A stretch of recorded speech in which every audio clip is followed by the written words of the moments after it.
ہنر کی دولت۔ کسی جزیرے میں ایک امیر رہتا تھا جسے شکار کا بہت شوق تھا، مگر شکار کو جاتے ہوئے ایک جگہ کسی غریب ٹوکریاں بننے والے کی زمین پڑتی تھی۔ اس زمین میں نرسل اگے ہوئے تھے۔ اس کھیت کی ناہمواری اور نرسلوں میں سے گزرنے کی تکلیف امیر کو بہت ناگوار معلوم ہوتی تھی۔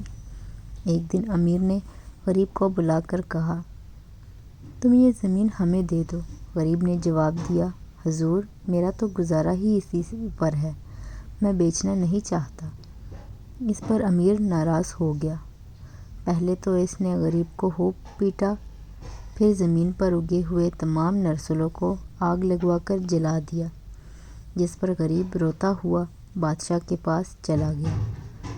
بادشاہ نے امیر کو بلا کر حال پوچھا تو امیر نے جواب دیا، بے شک میں نے اس ذلیل آدمی کو اس لیے مارا کہ اس نے میرے حکم کی تعمیل نہیں کی۔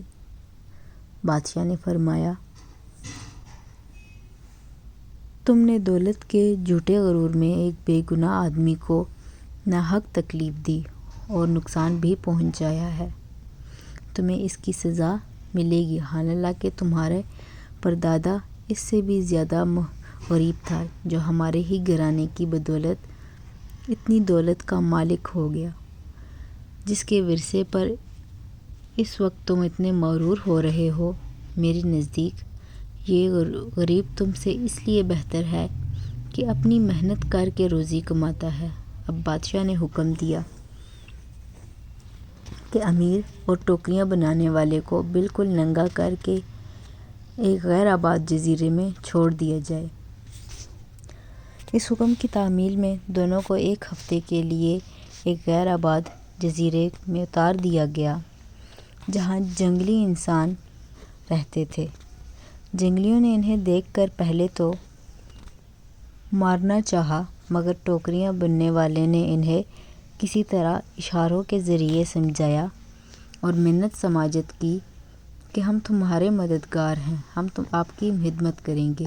ساتھ ہی وہاں سے نرسل لے کر ایک ٹوپی بنی اور جنگلی کے سر پر پہنا دی۔ جنگلی اس تاج سے اس قدر خوش ہوئے کہ اس کے پاس ٹوپیاں بنوانے کے لیے بھیڑ لگ گئی، مگر امیر کی خوب پٹائی ہوئی، اتنی پٹائی ہوئی کہ وہ بے ہوش ہو گیا، کیونکہ نہ تو وہ ٹوپیاں بنا سکتا تھا اور نہ ہی اس کے پاس کوئی اور ہنر تھا۔ آخر کار امیر نے اپنی جان بچانے کے لیے ٹوپیاں بننے والے سے کہا، اگر تم مجھے ان وحشیوں سے چھڑا دو تو میں گھر پہنچتے ہی آدھی جائیداد تمہارے نام کر دوں گا۔ یہ سن کر غریب ٹوکری والے نے جنگلی کو اشارے سے سمجھایا کہ یہ میرا مددگار ہے، اسے کچھ نہ کہو، جس پر جنگلیوں نے امیر کو پھر نہ چھیڑا، بلکہ ٹوکری والے کے ساتھ اسے بھی کھانا دینے لگے۔ جوں توں کر کے ہفتہ ختم ہوا تو ایک سرکاری کشتی آ کر انہیں یہاں سے پھر واپس بادشاہ کے روبرو لے گئی، مگر اب تو امیر کی یہ حالت تھی کہ کاٹو تو لہو نہیں بدن میں۔ بادشاہ نے سب قصہ سن کر امیر سے فرمایا کہ اب بتاؤ، تم نے دیکھ لیا دولت کا محل کیسا ناپائیدار اور اس پر غرور کرنے والا کیسا احمق اور نالائق ہے۔ اصلی دولت مند وہی ہے جو ہنر جانتا ہے اور محنت کر سکتا ہے۔